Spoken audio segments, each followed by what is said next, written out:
മലയാള മനോരമ നേതൃത്വം നൽകി ഇവിടെ നടന്നുകൊണ്ടിരിക്കുന്ന ഈ ഹോർത്തൂസ് സാഹിത്യോത്സവത്തിൻ്റെ വേദിയായ കോഴിക്കോടിനെ സംബന്ധിച്ചിടത്തോളം വളരെ പ്രധാനപ്പെട്ട, നമുക്ക് സന്തോഷവും അഭിമാനവും എല്ലാം ഉണ്ടാകുന്ന ഒരു സബ്ജക്റ്റാണ് ഈ സെഷനിൽ നമ്മൾ ചർച്ച ചെയ്യുന്നത്. നിങ്ങൾക്ക് എല്ലാവർക്കും അറിയാവുന്നതുപോലെ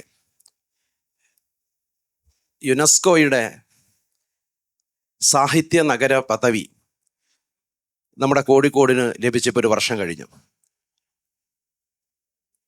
യുനെസ്കോ ലോകത്തിലെ സാഹിത്യം, സംഗീതം, മറ്റേതെങ്കിലും തരത്തിലുള്ള കല, ഇതിലൊക്കെ സവിശേഷമായിട്ടുള്ള ഒരു ജീവിതവും അല്ലെങ്കിൽ ഒരു അന്തരീക്ഷമൊക്കെ ഉള്ള നഗരങ്ങളെ തിരഞ്ഞെടുത്ത് കൊടുക്കുന്നതാണ്. ഇവരുടെ ക്രിയേറ്റീവ് സിറ്റീസ് എന്ന് പറയുന്ന ഒരു കോൺസെപ്റ്റിലാണ് അവർ ചെയ്യുന്നത്. അതിൽ ഇന്ത്യയിലെ ആദ്യത്തെ സാഹിത്യ നഗരമായി നമ്മുടെ കോഴിക്കോട് തിരഞ്ഞെടുക്കപ്പെടുകയുണ്ടായി. രവീന്ദ്രനാഥ ടാഗോറിൻ്റെയും എല്ലാം സമുജ്വല പാരമ്പര്യമുള്ള കൽക്കത്തയുമായി ഉൾപ്പെടെ മത്സരിച്ചിട്ടാണ് നമുക്ക് ഈ പദവി ലഭിച്ചത്. ഈ പദവി ലഭിക്കുന്നതിന് ഉള്ളൊരു പൊട്ടൻഷ്യൽ, അല്ലെങ്കിൽ അതിൻ്റെ ഉള്ള ഒരു ഉൾക്കരുത്ത് ഈ കോഴിക്കോടിൻ്റെ സാമൂഹ്യ ജീവിതത്തിൽ എത്രയോ വർഷങ്ങളായി തന്നെ ഇവിടെ ഉണ്ടായിരുന്നു. ഇപ്പോൾ ഇവിടുത്തെ രാജഭരണകാലത്ത് പോലും സാഹിത്യത്തിന് വലിയ പ്രാധാന്യം കൊടുത്തു. രേവതി പട്ടത്താനം പോലുള്ള സാഹിത്യ സദസ്സുകൾ ഇവിടെ ഉണ്ടായി. നമ്മുടെ ദേശീയ സ്വാതന്ത്ര്യ സമര പ്രസ്ഥാനം സാഹിത്യത്തെ ഒരു ആയുധമാക്കിയാണ് വിമോചന പോരാട്ടങ്ങൾക്ക് നേതൃത്വം കൊടുത്തത്. വലിയ നിലയിൽ പ്രോത്സാഹനം കൊടുത്തു. തുടർന്ന് വന്ന കമ്മ്യൂണിസ്റ്റ് പുരോഗമന പ്രസ്ഥാനങ്ങൾ, കോൺഗ്രസ്, എല്ലാം അവരും സാഹിത്യത്തിന് വലിയ പ്രാധാന്യം കൊടുക്കുന്ന, കലയും സംസ്കാരവും ഒക്കെ, അതായത് സാഹിത്യവും സംഗീതവും രാഷ്ട്രീയവും ഒന്നും തന്നെ ഇഴപിരിക്കാനാകാത്ത വിധം ഇടകലർന്ന ഒരു ജീവിതമാണ്, ഒരു സാമൂഹ്യ ജീവിതമാണ് ഈ കോഴിക്കോട്ട് രൂപപ്പെട്ടു വന്നത്. നമ്മുടെ കോഴിക്കോടിൻ്റെ രാഷ്ട്രീയ വ്യവഹാരങ്ങളിൽ പോലും അതിൻ്റെ ഒരു ഔന്നത്യം കാണാനാവും. എപ്പോഴും പരസ്പരമുള്ള ആശയ രാഷ്ട്രീയ സമരങ്ങൾ മാത്രമാണ് ഇവിടെ നടക്കുന്നത്. അപ്പോൾ ആ നിലയിലെല്ലാമുള്ള ഒരു പശ്ചാത്തലമുണ്ട്. മഹാപ്രതിഭകളായ വൈക്കം മുഹമ്മദ് ബഷീറിൻ്റെയും എസ് കെ പൊറ്റക്കാടിൻ്റെയും അതേപോലെ എം ടി വാസുദേവൻ നായരുടെയും എല്ലാം തട്ടകം കൂടിയാണ് ഇവിടെ. ഇനിയും എത്രയോ ആളുകളുണ്ട്. അതുമാത്രമല്ല, എണ്ണമറ്റ ഗ്രന്ഥശാലകൾ, അത് വളരെ സജീവമായി പ്രവർത്തിക്കുന്ന അനുഭവം. ഒരുപാട് പുസ്തക പ്രസിദ്ധീകരണശാലകൾ, അതിൽ തന്നെ പുസ്തക പ്രസിദ്ധീകരണ രംഗത്തെ ഏറ്റവും നൂതനമായിട്ടുള്ള ചില വിപ്ലവ ശ്രമങ്ങൾ നടന്ന നാടാണ് ഇവിടെ. പഴയ മൾബറി പോലെയുള്ള ചില പ്രസിദ്ധീകരണങ്ങളൊക്കെ ആ കാലത്ത് ഉയർന്നു വന്നതും പിന്നീട് അത് നിന്നു പോയിട്ടുണ്ടാവാം. പക്ഷെ അങ്ങനെയുള്ള പരീക്ഷണങ്ങൾ നടന്ന സ്ഥലം, വായനക്കാർ, കോലായ ചർച്ചകൾ, ഇങ്ങനെ കഥാകൃത്തുക്കൾ അവരുടെ കഥ ഇങ്ങനെ ഒരു 10-30 പേരിരുന്ന് വായിച്ച് അവതരിപ്പിക്കുകയും പുതിയ കഥകൾ അവതരിപ്പിക്കുകയും അഭിപ്രായം പറയുകയും ചെയ്യുന്ന രീതികളുണ്ടായിരുന്ന സ്ഥലം. സംഗീതം ഇവിടുത്തെ ആളുകളുടെ ജീവിതത്തിൽ അങ്ങ് വല്ലാതെ ലഹരിയായി ബാധിച്ച ഒരു സ്ഥലം. ഇതെല്ലാം ചേർന്നതാണ് ഈ കോഴിക്കോടിൻ്റെ ഒരു സാമൂഹ്യ രാഷ്ട്രീയ ജീവിതം എന്നൊക്കെ പറയുന്നത്. അതുകൊണ്ട് തന്നെ ഇത് വർഷങ്ങളായുള്ളതാണ്. നമുക്ക് ഈ പദവി കിട്ടാനുള്ള അർഹത ഇവിടെ ഉണ്ടായിരുന്നു. പക്ഷേ ആ അർഹത എന്താണെന്ന് കണ്ടറിഞ്ഞ് അതെല്ലാം ഖനനം ചെയ്തെടുത്ത് അതിനെ കോർത്തിണക്കി സമഗ്രമായൊരു പദ്ധതിയായി യുനെസ്കോയ്ക്ക് സമർപ്പിക്കുന്ന ജോലിയാണ് ഇവിടെ അല്പസമയത്തിനുള്ളിൽ എത്തിച്ചേരുന്ന നമ്മുടെ ബഹുമാനിയായ മേയർ ഡോക്ടർ ബീന ഫിലിപ്പിൻ്റെ നേതൃത്വത്തിൽ കോഴിക്കോട് കോർപ്പറേഷൻ കൗൺസിൽ ചെയ്തത്. അങ്ങനെ നമുക്ക് നേരത്തെ ഉണ്ടായിരുന്ന അർഹത സാർവദേശീയ തലത്തിൽ യുനെസ്കോയുടെ മുമ്പാകെ അത് സമഗ്രമായ പദ്ധതിയായി രൂപപ്പെടുത്തി അവതരിപ്പിച്ച് ഈ അംഗീകാരം വാങ്ങിക്കുന്നതിൻ്റെ നേതൃത്വം ഡോക്ടർ ബീന ഫിലിപ്പിൻ്റെ നേതൃത്വത്തിൽ കോഴിക്കോട് കോർപ്പറേഷൻ നിർവഹിച്ചു എന്നുള്ളതാണ്. അതുകൊണ്ട് കൂടിയാണ് നമുക്ക് ഈ പദവി ലഭിക്കുന്നത്. പക്ഷേ അത് നമുക്ക് നേരത്തെ ഇതിനുള്ള അർഹതയുണ്ടായിരുന്നു. ഇതാണ് ഞാനിവിടെ ആമുഖമായിട്ട് പറയാൻ ഉദ്ദേശിക്കുന്നത്. പക്ഷേ ഇവിടെ ഇപ്പോൾ ഈ ലഭിച്ച പദവി ലോകാവസാനം വരെ നിലനിൽക്കില്ല. അത് നിലനിൽക്കണമെങ്കിൽ ഒരുപാട് കാര്യങ്ങൾ ചെയ്യണം. ഇനിയും നമ്മുടെ സമൂഹത്തിലെ എല്ലാ മേഖലകളിലും ജനപദങ്ങളിലാകെ വളരെ സജീവമായ കലാസാംസ്കാരിക പ്രവർത്തനങ്ങൾ ഇടതടവില്ലാതെ നടക്കേണ്ടതായിട്ടുണ്ട്. അതിനുള്ള അരങ്ങൊരുക്കി കൊടുക്കേണ്ടതായിട്ടുണ്ട്. അപ്പോൾ അതിന് അത്തരമൊരു നമുക്ക് കൈവന്ന ഈ മഹത്തായ നേട്ടത്തെ കൂടുതൽ പ്രോജ്വലിപ്പിക്കാനും ഈ നേട്ടം നഷ്ടപ്പെട്ടു പോകാതെ ഇവിടെ എന്നും നിലനിർത്താനും അതിന് നേതൃത്വം കൊടുക്കാൻ ഉത്തരവാദപ്പെട്ട 3 ആളുകളാണ് നമ്മുടെ ഈ ചർച്ചയിൽ പ്രധാനമായി പങ്കെടുക്കുന്നത്. ഒന്ന് കോർപ്പറേഷൻ്റെ മേയർ അല്പസമയത്തിനുള്ളിൽ ഇവിടെ എത്തിച്ചേരും. നമ്മുടെ കോഴിക്കോടിൻ്റെ ബഹുമാന്യനായിട്ടുള്ള MP ശ്രീ M.K. രാഘവൻ അദ്ദേഹം ഇവിടെ പങ്കെടുക്കുന്നു. അതുപോലെ നമ്മുടെ കോഴിക്കോട് ഈ അസംബ്ലി മണ്ഡലത്തിൻ്റെ MLA ആയിട്ടുള്ള ശ്രീ തോട്ടത്തിൽ രവീന്ദ്രൻ, അത് MLA മാത്രമല്ല, നേരത്തെ ഇവിടെ കോർപ്പറേഷൻ്റെ മേയറായിരുന്നു 2 തവണ, കോർപ്പറേഷൻ ഭരണസാരഥ്യത്തിൽ കുറേ കാലം ഉണ്ടായിരുന്നു. ഇവരെല്ലാം ശ്രീ M.K. രാഘവൻ MP-യും അതുപോലെ മേയറും നമ്മുടെ MLA-യും എല്ലാം ഈ കലയും സാഹിത്യവും സംസ്കാരവും ഒക്കെ ആയിട്ട് വളരെ അടുത്ത് ബന്ധമുള്ള ആൾക്കാരാണ്. മേയർ സാഹിത്യത്തിൽ തന്നെ നന്നായി മുഴുകുന്നയാളാണ്. ഇവരെല്ലാം സാഹിത്യ രംഗങ്ങളിൽ എല്ലാ ശ്രമങ്ങളെയും പ്രോത്സാഹിപ്പിക്കുന്നവരും അവർ ജനപ്രതിനിധി എന്ന നിലയിൽ സാംസ്കാരിക മണ്ഡലത്തിൽ കോഴിക്കോടിൻ്റെ ഈ ഒരു പാരമ്പര്യത്തിനനുസരിച്ച് ആ ദൗത്യം നന്നായി നിറവേറ്റുന്നവരുമാണ്. അതിൻ്റെ സ്വീകാര്യതയാണ് ഈ ജനപ്രതിനിധികൾക്ക് ഇവിടെ സമൂഹത്തിൽ ഉള്ളത് എന്നതാണ് നമ്മുടെ എല്ലാവരുടെയും അനുഭവം. അപ്പോൾ അതുകൊണ്ട് ഒരു പാട്ട് പാടുന്ന ആൾക്കാർ കൂടിയാണ്. 2 പേരും പാടും, ഗായകരെന്ന നിലയിൽ ആസ്വാദകരും എല്ലാമാണ്. അപ്പോൾ അതുകൊണ്ട് അങ്ങനെയുള്ള ആൾക്കാരാണ്. നമുക്ക് ഇതിൻ്റെ തുടർച്ചയുണ്ടാവാൻ, ഈ സാഹിത്യ നഗര പദവി എന്നും നിലനിൽക്കാവുന്നതിന് തുടർച്ചയുണ്ടാവണമെങ്കിൽ ഇവിടെ നടക്കേണ്ടുന്ന ഭരണതലത്തിലും നമ്മുടെ സമൂഹത്തിലും നടക്കേണ്ടുന്ന ഒരുപാട് പ്രവർത്തനങ്ങൾക്ക് നേതൃത്വം കൊടുക്കാൻ കഴിയാവുന്നവർ, അതിന് ഉത്തരവാദിത്തമുള്ളവർ എന്ന നിലയിൽ കൂടിയാണ് ഈ 3 പേരുടെ സാന്നിധ്യം ഏറ്റവും പ്രസക്തമാവുന്നത് എന്നതാണ്.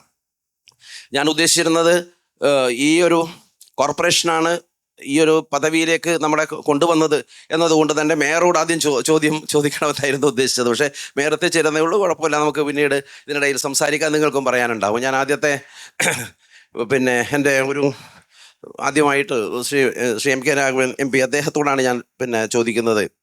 അതായത് നമുക്കിപ്പോൾ ഈ ലഭിച്ച ഈ സാഹിത്യ നഗര പദവി നിലനിർത്തുന്നതിന് വേണ്ടി നടക്കേണ്ടുന്ന പ്രവർത്തനങ്ങൾ പറയുന്നതിന് മുമ്പ് തന്നെ നമുക്ക് ഇതൊരു അന്താരാഷ്ട്ര അംഗീകാരമാണ്.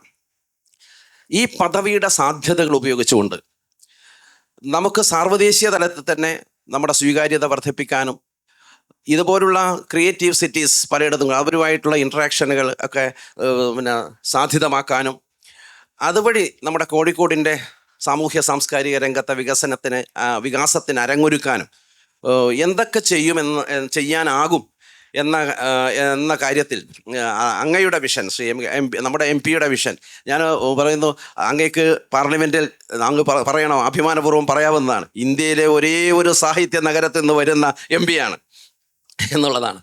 അപ്പോൾ അത് മറ്റാർക്കും ഒരു MP-ക്കും അവകാശപ്പെടാൻ കഴിയുന്നതല്ല. അപ്പോൾ ആ നിലയിൽ നമുക്കെല്ലാം അഭിമാനിക്കാൻ കഴിയുന്ന കാര്യം അതിൻ്റെ തുടർന്ന് അതിനെ ഒന്ന് ഉലയൂതി ജ്വലിപ്പിച്ച് നിർത്താൻ നമുക്ക് എന്തെല്ലാം ചെയ്യാൻ കഴിയുമെന്നാണ് അങ്ങയുടെ ഭാവനയിലും കാഴ്ചപ്പാടിലും ഉള്ളത്. വേദിയിലുള്ള ബഹുമാനപ്പെട്ട തോട്ടത്തിൽ രവീന്ദ്രൻ MLA അവർ, ബഹുമാനപ്പെട്ട ശ്രീ പ്രദീപ് കുമാർ അവർ, വേദിയിലുള്ള സുഹൃത്തുക്കളെ, പ്രിയപ്പെട്ടവരെ, മലയാള മനോരമ സംഘടിപ്പിക്കപ്പെട്ട ഓർത്തോസ് സാംസ്കാരിക സമ്മേളനം എല്ലാം കൊണ്ടും കോഴിക്കോടിൻ്റെ പാരമ്പര്യവും പൈതൃകവും ഉയർത്തിപ്പിടിക്കുന്ന ഒന്നായി മാറിക്കഴിഞ്ഞിരിക്കുകയാണ്. കോഴിക്കോട് ജനങ്ങളുടെ മനസ്സുകളിൽ മലയാള മനോരമ ഒരിടം കൂടി നേടിക്കഴിഞ്ഞിരിക്കുകയാണ്. ആ മനോരമ സംഘടിപ്പിക്കപ്പെട്ട ഒരു ചടങ്ങിലാണ് വളരെ പ്രധാനപ്പെട്ട ഒരു വിഷയം, കോഴിക്കോട് ലഭിച്ചിട്ടുള്ള സാഹിത്യ നഗര പദവി, അത് നിലനിർത്താൻ വേണ്ടിയുള്ള എന്തെല്ലാം പദ്ധതികളാണ് ആവിഷ്കരിക്കേണ്ടത്, അതിന് എന്ത് ചെയ്യാൻ കഴിയും എന്നുള്ളതാണ് ഇവിടെ ചർച്ച ചെയ്യപ്പെടുന്ന പ്രധാനപ്പെട്ട കാര്യം. ഇപ്പോൾ കോഴിക്കോടിൻ്റെ മഹിതമായ പാരമ്പര്യത്തെക്കുറിച്ചോ അല്ലെങ്കിൽ സാഹിത്യ സാംസ്കാരിക രംഗത്തെ മഹാരഥന്മാരെക്കുറിച്ചോ സംഭാവനകളെക്കുറിച്ചൊന്നും ഞാൻ പറയുന്നില്ല. മറിച്ച് ഇവിടെ 1498 വന്നിറങ്ങിയ വാസ്കോഡി ഗാമയിലൂടെയാണ് ഇന്ത്യയുടെ ചരിത്രം മാറ്റി എഴുതപ്പെട്ടത്. അതിനുശേഷം 2024 നമുക്ക് ഒരു ലിറ്റററി സിറ്റി കിട്ടിയതിലൂടെ ഒരു പുതുയുഗത്തിന് തുടക്കം കുറിക്കുന്നു, നാം സാക്ഷ്യം വഹിക്കുകയാണ്. അതുകൊണ്ട് തന്നെ കോഴിക്കോടിൻ്റെ എല്ലാ അർത്ഥത്തിലും അഭിമാനകരമായിട്ടുള്ള ഒരു അന്തരീക്ഷം ഉണ്ടായിക്കഴിഞ്ഞിരിക്കുന്നു. കോഴിക്കോടിൻ്റെ പ്രത്യേകത എന്ന് പറയുന്നത് ജാതിക്കും മതത്തിനും കക്ഷി രാഷ്ട്രീയത്തിനും അതീതമായിട്ടുള്ള മനുഷ്യസ്നേഹം ഉയർത്തിപ്പിടിക്കുന്ന പ്രദേശമാണ് എല്ലാ അർത്ഥത്തിലും. അതുകൊണ്ട് ഇവിടെ ബഹുമാനായ പ്രദീപ് കുമാർ ഇവിടെ എന്ത് ചെയ്യും എന്ന ചോദ്യത്തിന്, ഇവിടെ കോഴിക്കോടിൻ്റെ ഇപ്പം 1.5 കിലോമീറ്ററിനുള്ളിൽ കോഴിക്കോട് 62 പബ്ലിക് ലൈബ്രറി ഉണ്ട്. 1.5 കിലോമീറ്ററിനുള്ള ആലോചിക്കണം. ഇതിൻ്റെ പശ്ചാത്തലം നമ്മൾ മനസ്സിലാക്കണം. അത് ജില്ലയിൽ തന്നെ കോഴിക്കോട് 500 ലൈബ്രറികളുണ്ട്. എല്ലാ വർഷവും 500 മുതൽ 700 വരെ പുസ്തകങ്ങൾ പ്രസിദ്ധീകരിക്കുന്നു. 70ഓളം പ്രസാധകശാലകളുണ്ട് ഇവിടെ. കഴിഞ്ഞ എത്രയോ വർഷമായി, ഇന്നത്തെ അല്ല, എത്രയോ വർഷമായി ഇത് ആരംഭിച്ചിട്ട്. അപ്പോൾ ഇതിൻ്റെ ഒരു പശ്ചാത്തലം വളരെ വലുതാണ്. അപ്പോൾ സ്വാഭാവികമായും സാഹിത്യ നഗരി എന്ന പദവി ഇന്ത്യയിൽ നമുക്കാണ് ആദ്യമായി ലഭിച്ചത്. സത്യം പറഞ്ഞാൽ കോഴിക്കോടാണ് കേരളത്തിലെ സാംസ്കാരിക നഗരി എന്നറിയപ്പെടേണ്ടത്. നിർഭാഗ്യവശാൽ നമുക്കത് കിട്ടിയില്ല. പോട്ടെ, അത് തൃശ്ശൂരാണ്. എല്ലാ അർത്ഥത്തിലും കോഴിക്കോടാണ് എല്ലാ അർത്ഥത്തിലും ലഭിക്കേണ്ടുന്ന സാംസ്കാരിക നഗരി എന്ന പദവി. അത് കിട്ടിയില്ല. പക്ഷേ കടൽ കടന്ന് അപ്പുറം നിന്ന് നമുക്ക് ഏതായാലും സാഹിത്യ നഗരി പദവി കിട്ടിയിരിക്കുന്നു. ഇത് നിലനിർത്താൻ ആവശ്യമായിട്ടുള്ള ചില നിർദ്ദേശങ്ങൾ ഞാനിവിടെ നിങ്ങളുടെ മുമ്പിൽ ഇവിടെ സമർപ്പിക്കുകയാണ്. ഇതൊരു സാംസ്കാരിക മാനിഫെസ്റ്റോവാണ്. അതിലെ ചില ഇനങ്ങളാണ് ഞാൻ സൂചിപ്പിക്കുന്നത്. ഒന്ന്, സാഹിത്യ പൈതൃക സംരക്ഷണം. അത് പറയുമ്പോൾ പുരാതന കയ്യെഴുത്ത് പ്രതികൾ, അപൂർവ ഗ്രന്ഥങ്ങൾ, ചരിത്രരേഖകൾ എന്നിവയുൾപ്പെടെ നഗരത്തിൻ്റെ സാഹിത്യ പാരമ്പര്യം സംരക്ഷിക്കുകയും പ്രോത്സാഹിപ്പിക്കുകയും ചെയ്യണം. ഒന്നാമത്തെയാണ്. രണ്ടാമത്തേത്, സമകാലിക എഴുത്തിനെ പ്രോത്സാഹിപ്പിക്കുക. വളർന്നു വരുന്ന എഴുത്തുകാർക്ക് സഹായകരമായ അന്തരീക്ഷം പരിപോഷിപ്പിക്കുക. വിഭവങ്ങൾ, ശില്പശാലകൾ, പ്രസിദ്ധീകരണത്തിനുള്ള പ്ലാറ്റ്ഫോമുകൾ എന്നിവ സംഘടിപ്പിച്ച് നൽകുക. മൂന്നാമത്തേത് കൾച്ചറൽ എക്സ്ചേഞ്ച് പ്രോഗ്രാമുകളാണ്. സാഹിത്യ വിനിമയങ്ങളും വിവർത്തനങ്ങളും സഹകരണങ്ങളും സുഗമമാക്കുന്നതിന് മറ്റ് യുനെസ്കോ സാഹിത്യ നഗരങ്ങളുമായി പങ്കാളിത്തം സ്ഥാപിക്കുക. 4, കമ്മ്യൂണിറ്റി എൻഗേജ്മെൻ്റ് ആണ്. പൊതുജനങ്ങളുമായി നിരന്തരം ഇടപഴകുന്നതിനും വായന പ്രോത്സാഹിപ്പിക്കുന്നതിനും സാഹിത്യോത്സവങ്ങൾ, പുസ്തകമേളകൾ, വായനാ പരിപാടികൾ എന്നിവ സംഘടിപ്പിക്കുക. 5, ഭാഷാ സംരക്ഷണമാണ്. മലയാള ഭാഷയുടെയും സാഹിത്യത്തിൻ്റെയും വികസനത്തിനും പ്രോത്സാഹനത്തിനും ഒപ്പം തമിഴ് ഉൾപ്പെടെയുള്ള മറ്റ് പ്രാദേശിക ഭാഷകൾക്കും പിന്തുണ നൽകുന്ന വിധത്തിൽ പരിപാടികൾ സംഘടിപ്പിക്കാം. 6, ഇൻ്റർ കൾച്ചറൽ ഡയലോഗാണ്. നഗരത്തിൻ്റെ സമ്പന്നമായ പൈതൃകം പ്രദർശിപ്പിക്കുന്ന ഉത്സവങ്ങൾ, പ്രകടനങ്ങൾ, പ്രദർശനങ്ങൾ എന്നിവയിലൂടെ നഗരത്തിൻ്റെ സാംസ്കാരിക വൈവിധ്യം ആഘോഷിക്കുക. 7, വിദ്യാഭ്യാസവും ഗവേഷണവും. സാഹിത്യം, ഭാഷ, സാംസ്കാരിക പഠനങ്ങൾ എന്നിവയിൽ ശ്രദ്ധ കേന്ദ്രീകരിക്കുന്ന പണ്ഡിതോചിതമായ ഗവേഷണങ്ങളും അക്കാദമിക പരിപാടികളും പ്രോത്സാഹിപ്പിക്കുക. 8, ഡിജിറ്റൽ സാക്ഷരത. സാഹിത്യവും സാംസ്കാരിക വിഭവങ്ങളും വിശാലമായ പ്രേക്ഷകർക്ക് പ്രാപ്യമാക്കുന്നതിന് ഡിജിറ്റൽ സാക്ഷരതയും ഓൺലൈൻ പ്ലാറ്റ്ഫോമുകളും പ്രോത്സാഹിപ്പിക്കുക. പിന്നെ സംഘടിപ്പിക്കാൻ സാധിക്കുന്ന സംരംഭങ്ങളും പരിപാടികളും. നേരത്തെ ഇവിടെ ബഹുമാനായ പ്രദീപ് കുമാർ പറഞ്ഞ പോലെ ഈ സാഹിത്യ നഗരി പദവി നിലനിർത്താൻ ആവശ്യമായിട്ടുള്ള ചില കാര്യങ്ങളാണ് ഞാൻ ഇവിടെ സൂചിപ്പിച്ചത്. അതിന് തുടർച്ചയ്ക്ക് വേണ്ടിയാണ്. അതോടൊപ്പം സംഘടിപ്പിക്കാൻ സാധിക്കുന്ന സംരംഭങ്ങളും പരിപാടികളും. 1, കോഴിക്കോട് സാഹിത്യോത്സവം. 2, കാലിക്കറ്റ് പുസ്തകമേള. 3, റൈറ്റേഴ്സ് റെസിഡൻസി പ്രോഗ്രാമുകൾ. 4, സാഹിത്യ ശില്പശാലകൾ. 5, വിവർത്തന സംരംഭങ്ങൾ, മലയാളം, ഇംഗ്ലീഷ്, മറ്റു ഭാഷകൾ. 6, digital archive of Malayalam literature. 7, community outreach പ്രോഗ്രാമുകൾ, വായന, എഴുത്ത്, സാക്ഷരതാ സംരംഭങ്ങൾ. 8, വിദ്യാഭ്യാസത്തിൽ സാഹിത്യത്തെ സമന്വയിപ്പിക്കുന്നതിന് സ്കൂളുകളുമായും സർവകലാശാലകളുമായും സഹകരിച്ച് പ്രവർത്തിക്കുക. അതോടൊപ്പം തന്നെ ഈ പാരീസ് പോലുള്ള രാജ്യങ്ങളിൽ സ്ഥിരം നാടകവേദിയുണ്ട്. കോഴിക്കോട് കേരളത്തിലെ ഏറ്റവും വലിയ നാടകവേദിയുടെ ഹബ്ബാണ് കോഴിക്കോട്. എല്ലാവർക്കും അറിയാം. KT പോലത്തെ പ്രഗത്ഭമതികളായിട്ടുള്ള ആളുകൾ നേതൃത്വം കൊടുത്ത ഒരു നാടക സംസ്കാരം കോഴിക്കോടുണ്ടായിരുന്നു. ഒരു സ്ഥിരം നാടകവേദി കോഴിക്കോട് ഉണ്ടാകണം. അതോടൊപ്പം എല്ലാ വർഷവും ഫിലിം ഫെസ്റ്റിവൽ, അത് എനിക്ക് തോന്നുന്നത് ഇപ്പം തലസ്ഥാനങ്ങളിൽ മാത്രമേ ഉള്ളൂ. അത് നിർബന്ധമായും കോഴിക്കോട് എല്ലാ വർഷവും ഫിലിം ഫെസ്റ്റിവൽ കൂടി സംഘടിപ്പിക്കുന്ന സാഹചര്യം ഉണ്ടാകണം. ഇതാണ് എനിക്ക് സാഹിത്യ നഗര പദവി നിലനിർത്താൻ നമ്മൾ ചെയ്യേണ്ടുന്ന കാര്യങ്ങളെന്ന് ഇവിടെ നേരത്തെ ബഹുമാനായ പ്രദീപ് കുമാർ ചോദിച്ച ഘട്ടത്തിൽ അതിന് ഉത്തരമായി ഇവിടെ ഞാൻ പറയുന്നു. ബഹുമാന്യനായ MP വളരെ പ്രസക്തവും ഏതാണ്ട് സമഗ്രതയോടെ കൂടിയുള്ളൊരു നിർദ്ദേശങ്ങളാണ് ഇവിടെ സമർപ്പിച്ചത്. തീർച്ചയായിട്ടും ആ നിർദ്ദേശങ്ങൾ നമുക്ക് കോർപ്പറേഷൻ്റെ മേയർ വരുന്നുണ്ട്, കോർപ്പറേഷൻ അധികാരികൾക്ക് തന്നെ കൈമാറേണ്ടതാണ്. അതിൻ്റെ ഒരു നേതൃത്വം കൊടുക്കേണ്ട ഇത് കോർപ്പറേഷൻ സംവിധാനം കൂടിയാണ്. വളരെ ആഴത്തിൽ അപഗ്രഥിച്ചാണ് അദ്ദേഹം അഭിപ്രായങ്ങൾ പറഞ്ഞത്. ഞാൻ ബഹുമാന്യനായ MLA ഇനി അടുത്ത ചോദ്യം. അത് അദ്ദേഹം കോഴിക്കോട് കോർപ്പറേഷൻ്റെ ഭരണാധികാരിയായി ഇവിടെ ഇരിക്കുന്ന ഘട്ടത്തിൽ ഒരുപാട് വികസന പ്രവർത്തനങ്ങൾ കോഴിക്കോട് കോർപ്പറേഷൻ്റെ നേതൃത്വത്തിൽ നടന്നിട്ടുണ്ട്. ഇന്നത്തെ പല വേദികളും അരങ്ങുകളും എല്ലാം നമ്മൾ ആർട്ട് പെർഫോമൻസിനൊക്കെയുള്ള വേദികളൊക്കെ ആ കാലത്ത് വിഭാവനം ചെയ്തതും പിന്നീട് അത് പല ഘട്ടങ്ങളിലായി പൂർത്തിയായതുമല്ലാണ്. അപ്പം അതുകൊണ്ട് ഈ കലാസാംസ്കാരിക പ്രവർത്തനത്തിന് ഒരു ജനപ്രതിനിധി എന്ന നിലയിലും ഭരണാധികാരി എന്ന നിലയിലും പ്രാധാന്യം കൊടുത്തിട്ടുള്ള ആളെന്ന നിലയിൽ കൂടിയാണ് നമുക്ക് ഈ കേരളമാകെ ഒരു നഗരമായി കൊണ്ടിരിക്കുകയാണ് അതിവേഗതയിൽ. കേരളത്തെ നമുക്ക് ഒന്നിച്ചു നഗരമെന്ന് വിളിക്കാം. പക്ഷെ നഗരജീവിതത്തിൻ്റെ ഗ്രാമീണ മേഖലയിൽ നിന്ന് വ്യത്യസ്തമായ സവിശേഷതകളുണ്ട്. അപ്പോൾ അവിടുത്തെ കലാസാംസ്കാരിക പ്രവർത്തനങ്ങളും ജീവിതവും സാഹിത്യവും ഉദ്ഭൂതമാകുന്ന ഭൗതിക സാഹചര്യവും ഒക്കെ തികച്ചും വ്യത്യസ്തമാണ്. നഗരത്തിൻ്റെ ചില സവിശേഷതകളോ നഗരം പ്രദാനം ചെയ്യുന്ന ചില സൗകര്യങ്ങളോ എല്ലാമായിരിക്കാം പലപ്പോഴും പ്രതിഭകളായ സാഹിത്യകാരന്മാർക്ക് ഈ നഗരത്തിലേക്ക് വന്നു ചേരാനും പിന്നീട് അവർക്ക് ഇവിടുത്തുകാരായി മാറാനൊക്കെയുള്ള പ്രചോദനം ഉണ്ടായത്.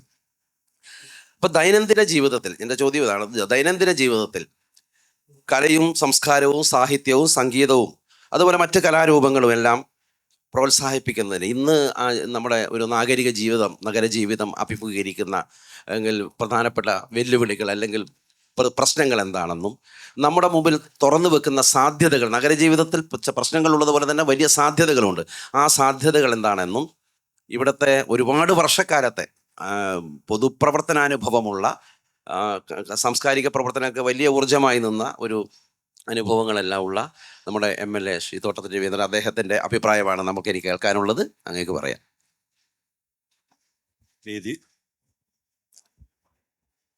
വേദിയിലുള്ള ആരാധ്യായ മേയർ, കോഴിക്കോട് MP, മുൻ MLA ശ്രീ പ്രദീപ് കുമാർ, ഇവിടെ സന്നിഹിതരായ സുഹൃത്തുക്കളെ,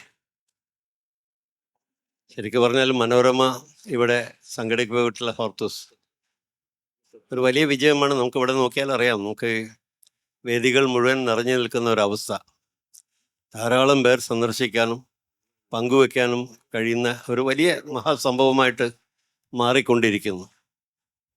അപ്പം നമുക്കറിയാം DC books Kerala literature fest ഇവിടെ കഴിഞ്ഞ കുറച്ച് വർഷങ്ങളായിട്ട് നടത്തിക്കൊണ്ടിരിക്കുന്നു. ഈ വർഷം നടത്താൻ വേണ്ടി ഉദ്ദേശിക്കുന്നുണ്ട്.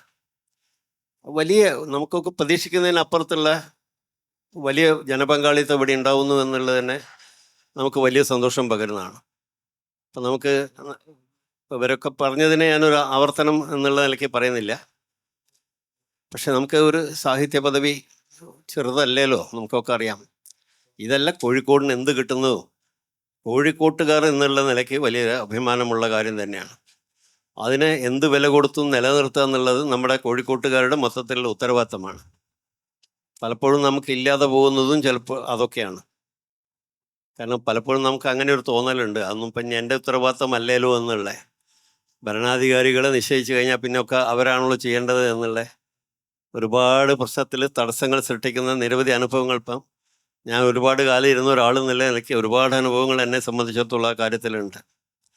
ഇപ്പോൾ ഇവിടുത്തെ ഏറ്റവും വലിയ പോരായ്മ ശ്രീ പ്രദീപ് കുമാർ ഇപ്പോൾ ഇവിടെ സൂചിപ്പിച്ചല്ലോ, നമുക്ക് കലയായാലും സാഹിത്യമായാലും എന്തിലെ സാംസ്കാരിക പരിപാടികളായാലും ശരി, വേണ്ടത്ര സൗകര്യങ്ങളൊന്നും ഒരുക്കി കൊടുക്കാൻ സാധിച്ചിട്ടില്ല എന്നുള്ളൊരു പോരായ്മയുണ്ട്.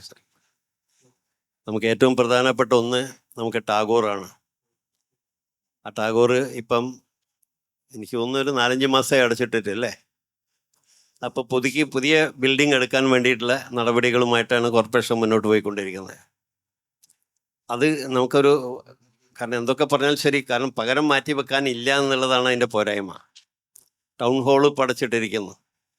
കാരണം ഒട്ടേറെ സംവാദങ്ങളും നിരവധി പരിപാടികളും നടന്നിട്ടുള്ള ടൗൺ ഹാൾ എന്ന് പറഞ്ഞാൽ എനിക്ക് തോന്നുന്നു അങ്ങനെ ഒരു സ്ഥലം കേരളത്തിൽ വേറെ ഉണ്ടാവുമെന്ന് തോന്നുന്നില്ല. അത്രയും അധികം പരിപാടികൾ നടന്നിട്ടുള്ളൊരു സ്ഥലമാണ്.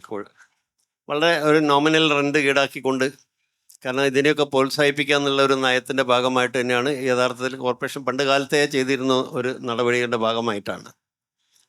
ഇപ്പം പുതുതായിട്ട് നമുക്ക് 2 ഹാളുകൾ, നമുക്ക് കണ്ടംകുളം ജൂബിലി ഹാള് ഇപ്പം നമുക്ക് മുഹമ്മദ് അബ്ദുറഹിമാൻ സാഹിബിൻ്റെ നാമധേയത്തിലാണ് നമ്മളത് കോർപ്പറേഷൻ ഉണ്ടാക്കിയിട്ടുള്ളത്. പക്ഷേ ഇപ്പം നല്ല ആധുനികമായിട്ടുള്ള എല്ലാ സൗകര്യങ്ങളോടും കൂടിയിട്ടുള്ള കോവൂരിൽ.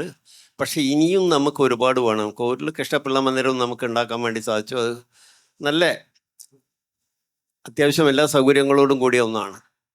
കാരണം വേദികൾ ഉണ്ടാക്കി കൊടുക്കുക എന്നുള്ളത് ഒരു ചെറിയ ഉത്തരവാദിത്തമല്ല.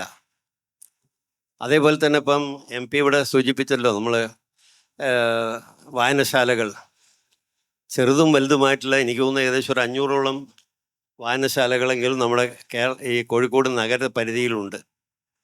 കാരണം ഒട്ടേറെ, കാരണം MLA ഫണ്ട് ഉപയോഗിച്ചിട്ട് തന്നെ പല, ഇപ്പം പ്രദീപ് കുമാർ MLA ആയിരിക്കുന്ന കാലത്താണ് നമുക്ക് ജില്ലാ ലൈബ്രറിയുടെ ഏറ്റവും അത്യാധുനികമായിട്ടുള്ള കെട്ടിടം, അപ്പം അതിന് പണം പോരാഞ്ഞിട്ട് ഏകദേശം 2 കോടി ഉറുപ്പിയോളം ഇപ്പോൾ ചിലവഴിച്ച് കഴിഞ്ഞു.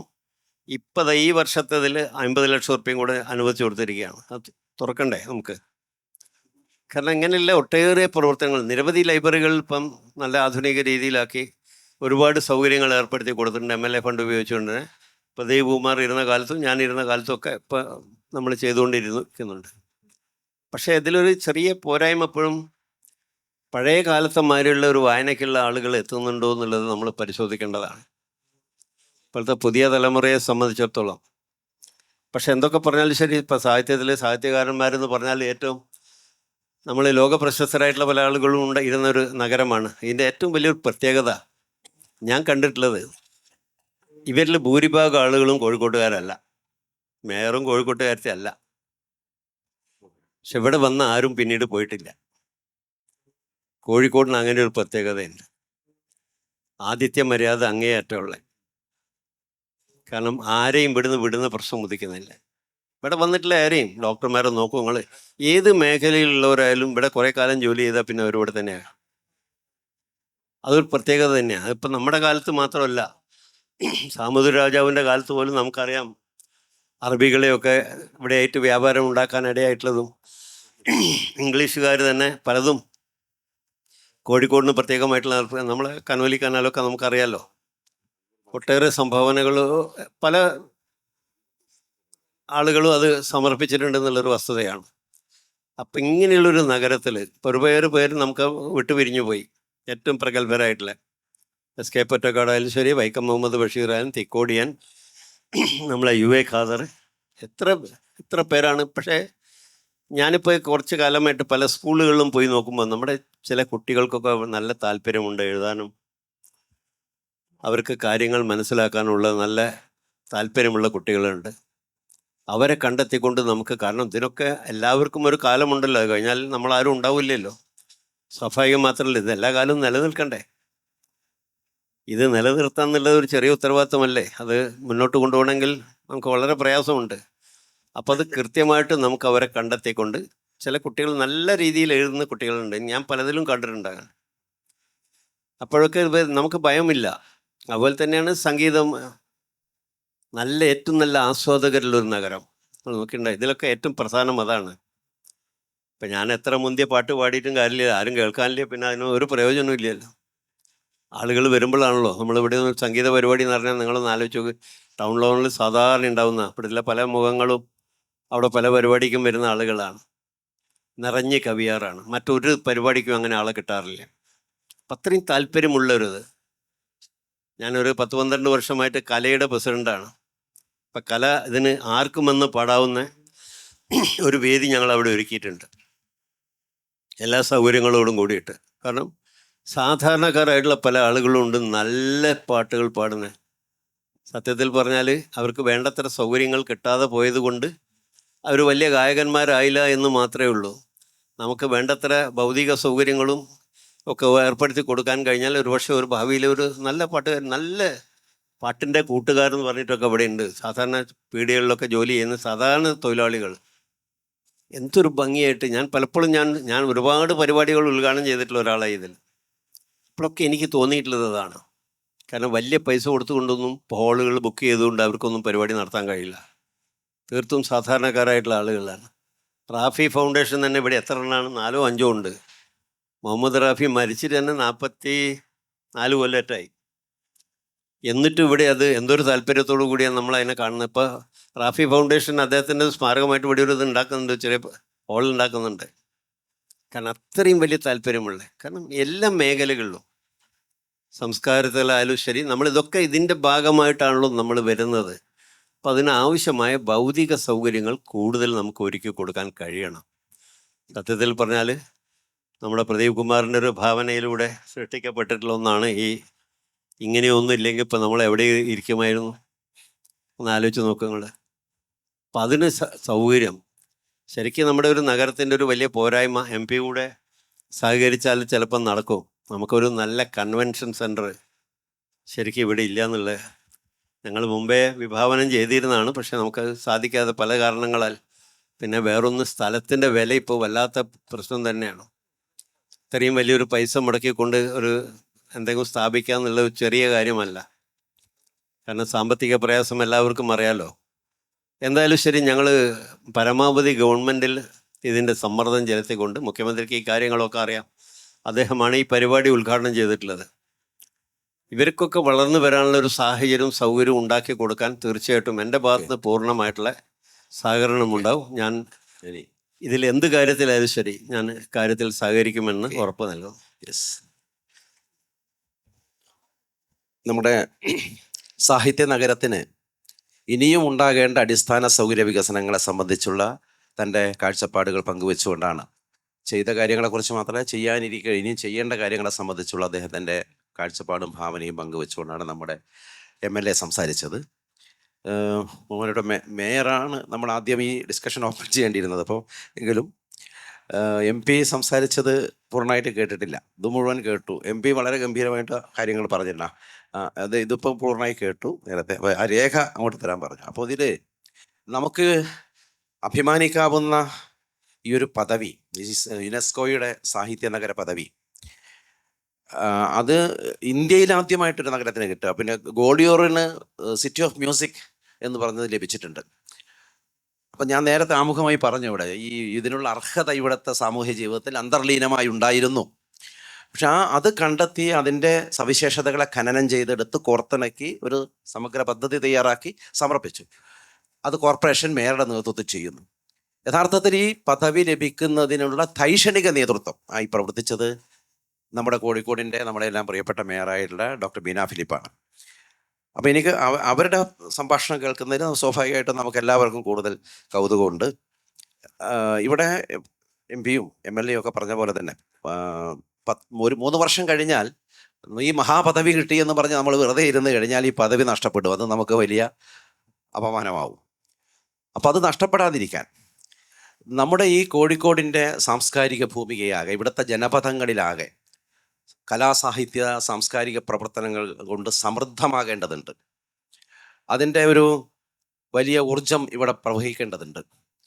ആ ലക്ഷ്യം വെച്ചുകൊണ്ട് കോർപ്പറേഷൻ ഇതിൻ്റെ തുടർച്ചയായി ഒരുപാട് കാര്യങ്ങൾ ആലോചിക്കുന്നു എന്നാണ് ഞങ്ങളൊക്കെ മനസ്സിലാക്കിയത്. ഇതിന് ഈ പദവി ലഭിക്കാൻ നേതൃത്വം കൊടുത്ത മേയർക്ക് മേയറുടെ ഭാവനയിൽ, വിഷനിൽ എന്താണ് നമ്മളിതിൻ്റെ ഈ പദവി നിലനിർത്തുന്നതിന് വേണ്ടി എന്തെല്ലാം കാര്യങ്ങളാണ് ആലോചിച്ചിരിക്കുന്നത്. അത് 2 തരത്തിലാണ്. ഒന്ന് ഷോർട്ട് ടേം, വളരെ പെട്ടെന്ന് തന്നെ ഒരു 5 വർഷം കൊണ്ട് 2030 ആകുമ്പോഴേക്കൊക്കെ നമ്മൾ ചെയ്യേണ്ട കാര്യങ്ങൾ. ഒരു ലോങ് ടേം പ്രോജക്റ്റ് ഉണ്ടാവണം. അത് ഒരു 2050 ആകുമ്പോഴേക്ക് ഉണ്ടാവേണ്ട കാര്യങ്ങൾ. അങ്ങനെ ആ ഒരു നിലയിൽ തന്നെ ആവുമല്ലോ ഭരണാധികാരികൾ സ്വാഭാവികമായിട്ടും ആലോചിക്കുക. അപ്പോൾ ആ നിലയിൽ മേയറുടെ ഭാവനയിൽ, അവരുടെ മനസ്സിൽ, കോർപ്പറേഷൻ്റെ വിഷനിൽ ഉള്ള കാര്യങ്ങളെക്കുറിച്ചാണ് നമുക്ക് കേൾക്കാൻ ആഗ്രഹമുള്ളത്. മേയർ പറയുക. ബഹുമാനപ്പെട്ട MP, MLA, ഈ ചർച്ചയുടെ മോഡറേറ്റർ ശ്രീ എ പ്രദീപ് കുമാർ. എനിക്ക് തോന്നുന്നു ശ്രീ എ പ്രദീപ് കുമാർ പറഞ്ഞ ഇതിൽ നിന്ന്, അതായത് രവിയേട്ടനോട് ചോദിച്ച ഒരു ചോദ്യം തന്നെ ഈ നഗരത്തിന്റെ ബഹളത്തിലും ആകുലതകളിലും എന്താണ് സാഹിത്യ നഗര പദവി ലഭിച്ചതുകൊണ്ട് ഒരു പൊതുജന പ്രവർത്തകന്, ഒരു രാഷ്ട്രീയ പ്രവർത്തകന് എന്തൊക്കെ സങ്കല്പങ്ങളാണ് ജനങ്ങളെ ഇത്തരത്തിലുള്ള നഗര ജീവിതത്തിലെ ബഹളത്തിൽ അവഗണിക്കപ്പെട്ടു പോകുന്നവർ, അംഗീകാരം കിട്ടാതെ പോകുന്നവർ, ഏകാന്തത അനുഭവിക്കുന്നവർ, ഇവർക്കൊക്കെ വേണ്ടി എന്ത് ചെയ്യാൻ സാധിക്കും എന്ന ഒരു ചോദ്യമായിരുന്നു ബഹുമാനപ്പെട്ട ശ്രീ എ പ്രദീപ് കുമാർ മോഡറേറ്റർ ഇന്ന് ഉന്നയിച്ചത്. ആ ചോദ്യത്തിന് കുറേയേറെ ഉത്തരങ്ങൾ അദ്ദേഹം പണ്ടേ കണ്ടിരുന്നു, സാഹിത്യ നഗരമാകുന്നതിന് മുൻപ് തന്നെ. അതിൻ്റെ പ്രത്യക്ഷ ഉദാഹരണത്തിന്റെ തണലിലാണ് ഞാനും നിങ്ങളും ഇരിക്കുന്നത്. ഇത്രയും വിശാലമായ ഒരു ബീച്ചിൽ, ഇത്ര മനോഹരമായ ഒരിടം, ഇത്ര മനോഹരമായ ഒരു ആശയം. നോക്കൂ, നമ്മുടെ പുറകിലുള്ള ഭാഗത്തിന്, അല്ലെങ്കിൽ നമുക്ക് ആ വലിയ സ്റ്റേജിനെ നമ്മൾ ഫ്രീഡം സ്ക്വയർ, സ്വാതന്ത്ര്യ ചത്വരം എന്നും, അതിൻ്റെ പിൻഭാഗത്തെ ആ ചെറിയ സ്റ്റേജിനെ നമ്മൾ കൾച്ചറൽ ബീച്ച് എന്നുമാണ് നമ്മൾ പറഞ്ഞത്. അതിൽ തന്നെ വലിയ ഒരു സാഹിത്യമുണ്ട്. കാരണം സംസ്കാരമുള്ളിടത്ത് സ്വാതന്ത്ര്യമുണ്ടാവും, സ്വാതന്ത്ര്യമുള്ളിടത്തേ സംസ്കാരം അല്ലെങ്കിൽ സാഹിത്യമൊക്കെ വളരൂ എന്നുകൂടി അതിനർത്ഥമുണ്ട്. ഇന്നിപ്പോ ഒന്നും പറയാൻ വയ്യാത്ത, മിണ്ടാൻ വയ്യാത്ത, സത്യം എഴുതാൻ വയ്യാത്ത ഈ കാലഘട്ടത്തില്, എഴുത്തുകാരെ തിരഞ്ഞു പിടിച്ച് കൊല ചെയ്യുന്ന ഒരു കാലഘട്ടത്തില് സത്യത്തിൽ ഇതിന് വലിയ പ്രസക്തി ഇല്ലേ? യുനെസ്കോയെ കൊണ്ട് ഇങ്ങനെ ഒരു പദവി ക്രിയാത്മക നഗരങ്ങൾ അല്ലെങ്കിൽ സർഗശേഷിയുടെ നഗരങ്ങൾ എന്ന സിറ്റീസ് ഓഫ് ക്രിയേറ്റീവ് സിറ്റീസ്, ആ ക്രിയേറ്റിവിറ്റിക്ക് പലവിധ വിഭാഗങ്ങൾ അവർ കൊടുത്തു എന്നേ ഉള്ളൂ. സംഗീതവും അതൊക്കെ എനിക്ക് തോന്നുന്നു മോഡറേറ്റർ പറഞ്ഞു കാണും, 7 വിഭാഗം.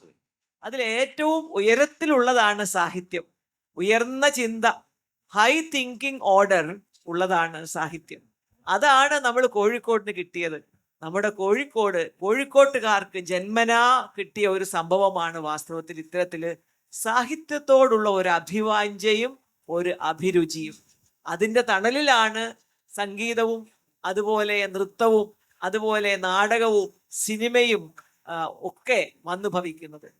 അതുകൊണ്ട് ഇതുപോലെ പൊതു ഇടങ്ങളായി സൃഷ്ടിച്ച സ്ഥലങ്ങൾ, മാനാഞ്ചേരി ഒരു ഓപ്പൺ തിയേറ്റർ ഉണ്ട്, നമുക്ക് കുറച്ച് അങ്ങോട്ട് മാറിയാൽ സമുദ്ര എന്ന് വളരെ മനോഹരമായൊരു സ്ഥലമുണ്ട്, അതിനോടടുത്ത് നമുക്കൊരു ആംഫി തിയേറ്റർ ഉണ്ട്. നമുക്കതിന് പേര് പോലും ഇട്ടിട്ടില്ല, അതിനെ വേണ്ട തരത്തിൽ ആൾക്കാർ ഉപയോഗിക്കുന്നില്ല. കാരണം നമുക്കിതിനുള്ളൊരു വിലയില്ല. ജനങ്ങൾക്ക് ഒരുമിച്ച് കൂടുന്നിടത്ത്, ഒരുമിച്ച് പരിപാടികൾ നടത്തി ഒരുമിച്ച് സന്തോഷിക്കാൻ കഴിയുന്നിടത്തെ സമാധാനവും സാഹോദര്യവും സമത്വവും ഒക്കെ ഉണ്ടാവും. അതിനു വേണ്ടിയാണ് ഈ ഇടങ്ങളൊക്കെ അദ്ദേഹം എന്നെ ഇവിടെ ഉണ്ടായിരുന്ന സമയത്ത് ഉണ്ടാക്കിയിട്ടത്. അപ്പൊ അതിനോട് കൂടി ഇപ്പൊ എന്നോട് ചോദിച്ചത് എന്താണ് നമുക്ക് വരും കാലങ്ങളിലേക്ക് ചെയ്യേണ്ടത് എന്ന് ചോദിച്ചാൽ, നമ്മളൊരു ആപ്ലിക്കേഷൻ സമർപ്പിക്കും. ആ ആപ്ലിക്കേഷൻ നോക്കിയിട്ട് അതിലൊരു തരി പോലും നുണ ഉണ്ടാവാൻ പാടില്ല. ഇല്ലാത്തൊക്കെ ഉണ്ടെന്നൊന്നും എഴുതി പിടിപ്പിക്കാൻ നമുക്ക് പറ്റില്ല. ആ കൃത്യവാക്കിലേ എഴുതാൻ പറ്റൂ. അവരത് പരിശോധിക്കും. എന്നിട്ട് നമ്മൾ എഴുതിയത് ശരിയാണോ എന്ന് നോക്കിയിട്ട് മാത്രമേ നമുക്കിതൊക്കെ തരുള്ളൂ കേട്ടോ. അപ്പോ അങ്ങനെ എഴുതിയപ്പോൾ നമ്മൾ എഴുതിയ കുറെ കാര്യങ്ങളിൽ ഒന്ന്, നമുക്കിതുപോലെ സഞ്ചരിക്കുന്ന ഒരു ലൈബ്രറി, മൊബൈൽ ലൈബ്രറി, അതിപ്പോൾ ആയി കഴിഞ്ഞു. മാതൃഭൂമി അത് തുടങ്ങിക്കഴിഞ്ഞു. അപ്പൊ ഇത് കോർപ്പറേഷൻ തന്നെ നേരിട്ട് ചെയ്യണം എന്ന് അവർ പറയുമ്പോഴും സത്യത്തിൽ നഗരത്തിന് കിട്ടിയതാണ്. നഗരത്തിലെ ജനതയ്ക്ക് മോഡറേറ്റർ നേരത്തെ പറഞ്ഞ മാതിരി ഈ ഭൂമിക അതിന് അർഹതപ്പെട്ടതാണ്. അതുകൊണ്ടല്ലേ നമുക്കിത് കിട്ടി എന്നറിഞ്ഞതും. നോക്കൂ, മനോരമ ഹോർത്തൂസ് എന്തിനാ കോഴിക്കോട് വെച്ച് നടത്തുന്നത്? കോഴിക്കോടിന് ഈ പദവി കിട്ടി, അത് ഇന്ത്യയിലെ ആദ്യത്തെ പദവിയാണ്. അതുകൊണ്ട് മനോരമയുടെ ഇതുവരെയുള്ള പരിപാടികൾ വെച്ച് ഏറ്റവും ഗംഭീരമായ ജനകീയമായ ഒരു പരിപാടി കോഴിക്കോട് അരങ്ങേറുന്നത് തന്നെ ഇതിനൊരു കാരണം. ഇതിനു മുൻപേ തുടങ്ങിയ DC ബുക്സിന്റെ നമ്മുടെ KLF, അതുപോലെ ഇപ്പോഴതാ കുട്ടികൾക്ക് വേണ്ടിയിട്ട് മാതൃഭൂമിയും ആലോചിക്കുന്നുണ്ടായിരുന്നു കേട്ടോ, മുമ്പേ തന്നെ എന്ത് ചെയ്യണമെന്ന്. ഇതൊക്കെ ഇങ്ങോട്ട് വരുവാണ്. മലപ്പുറം ജില്ലയിലെ ചെറുപ്പക്കാർ പറഞ്ഞിട്ട് അവർ ഇവിടെ ഒരു മലബാർ ലിറ്ററേച്ചർ ഫെസ്റ്റിവൽ സംഘടിപ്പിച്ചു. പക്ഷെ നമ്മൾ അറിഞ്ഞില്ല. നന്നായിട്ടാണ് അവർ ചെയ്തതെങ്കിലും അതിനൊരു ഏകപക്ഷീയത വന്നുപോയോ എന്നെനിക്ക് സംശയമുണ്ട്. അപ്പോൾ എല്ലാവരും ഹൃദയത്തിൽ ഏറ്റെടുക്കുകയാണ്. നമ്മുടെ സ്കൂളുകളിൽ മാതാപിതാക്കളുടെ പാരൻസ് അസോസിയേഷൻ സാഹിത്യ ക്വിസ് നടത്തുന്നു. കുട്ടികളൊക്കെ ആഘോഷിക്കുകയാണ്, കോളേജുകളൊക്കെ ആഘോഷിക്കുകയാണ്. എന്തിനേറെ കൊച്ചു കൊച്ചു ഓർഗനൈസേഷൻസ് തുടങ്ങിയിട്ട് സാഹിത്യ നഗരം കിട്ടിയ 3-ാം മാസം നമ്മുടെ ചേംബർ ഓഫ് കൊമേഴ്സ് ആദ്യമായിട്ട് സർഗ അവാർഡ് എന്ന് ഏർപ്പെടുത്തി.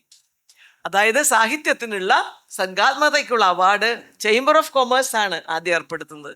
അവർ നമ്മുടെ സേതുരാമൻ IPS മലയാള സാഹിത്യ അക്കാദമി കിട്ടി.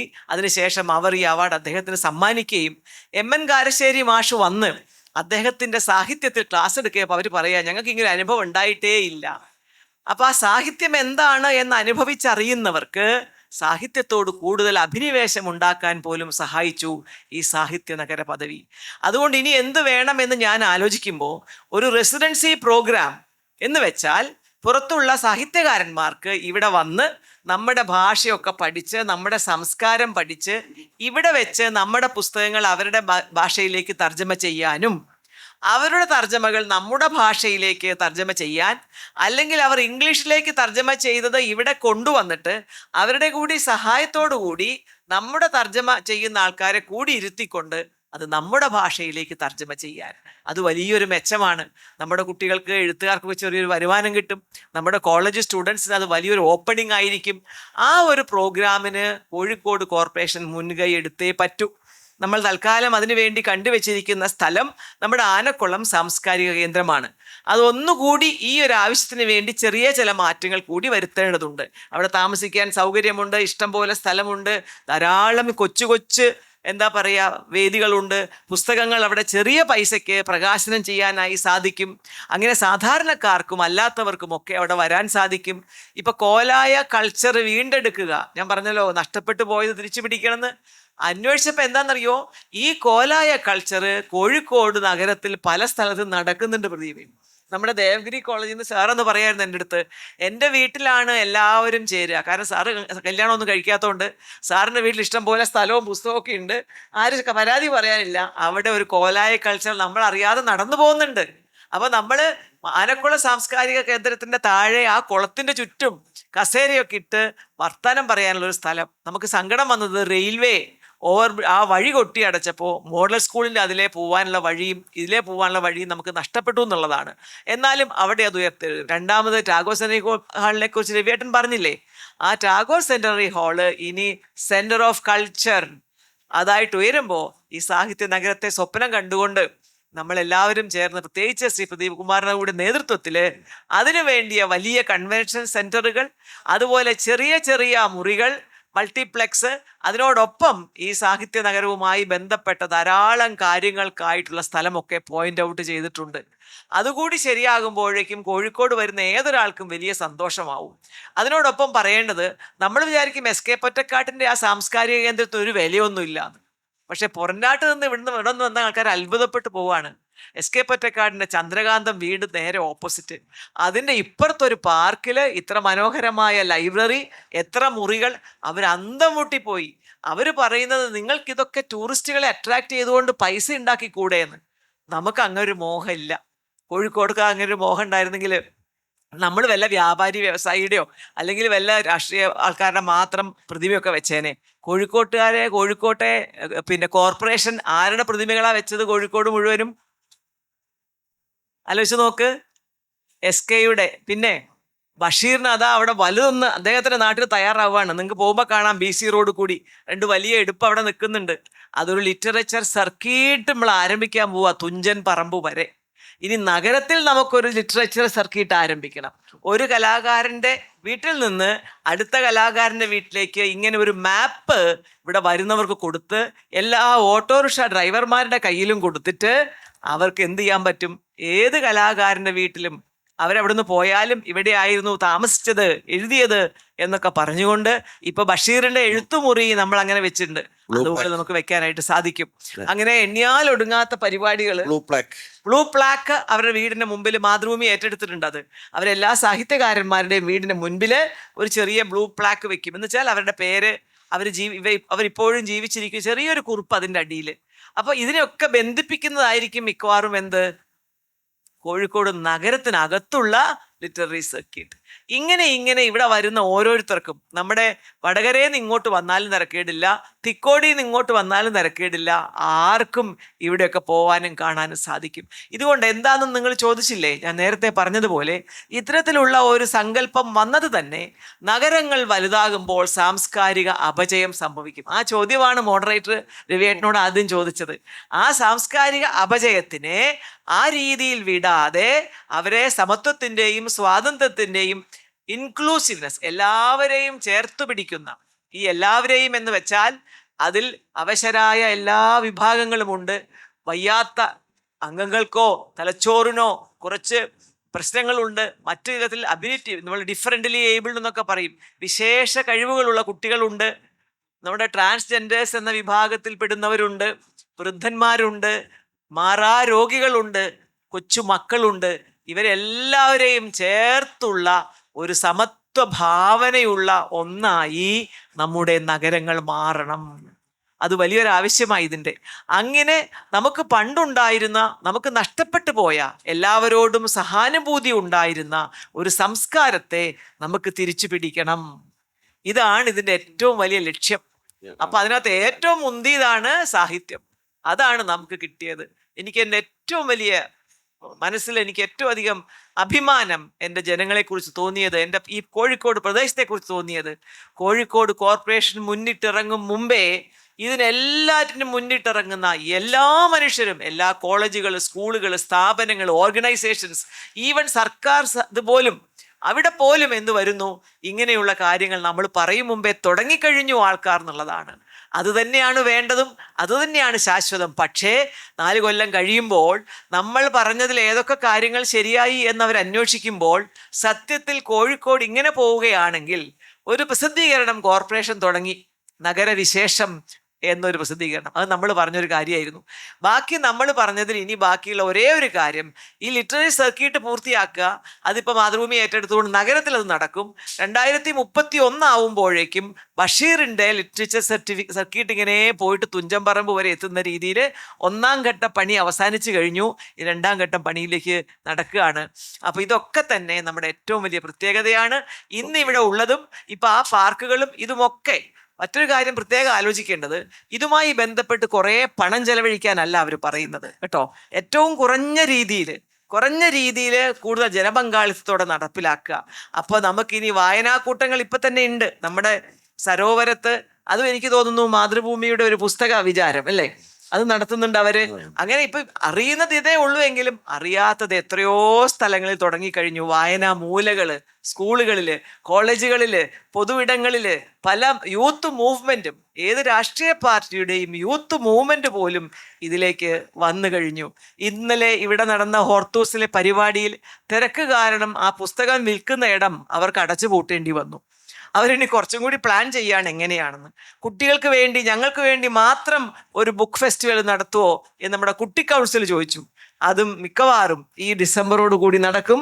എന്താണെന്ന് ഞാൻ ഇപ്പോഴേ പറയുന്നില്ല. കുട്ടികളുടെ ഒരു പുസ്തകോത്സവം, അവർക്ക് വേണ്ടിയുള്ള ഒരു പുസ്തകോത്സവം, അവർക്ക് വേണ്ടി സംസാരിക്കാൻ വരുന്നവർ, ഇതെല്ലാം ഈ അടുത്ത മാസത്തോടു കൂടി നടക്കുകയാണ്. നമ്മൾ 2 കൊല്ലം കൊണ്ട് അല്ലെങ്കിൽ 3 കൊല്ലം കൊണ്ട് വിചാരിച്ച കാര്യങ്ങളൊക്കെ 1 കൊല്ലം 1.5 കൊല്ലം ആവുമ്പോഴേക്കും നമുക്ക് തീർക്കാൻ സാധിക്കും.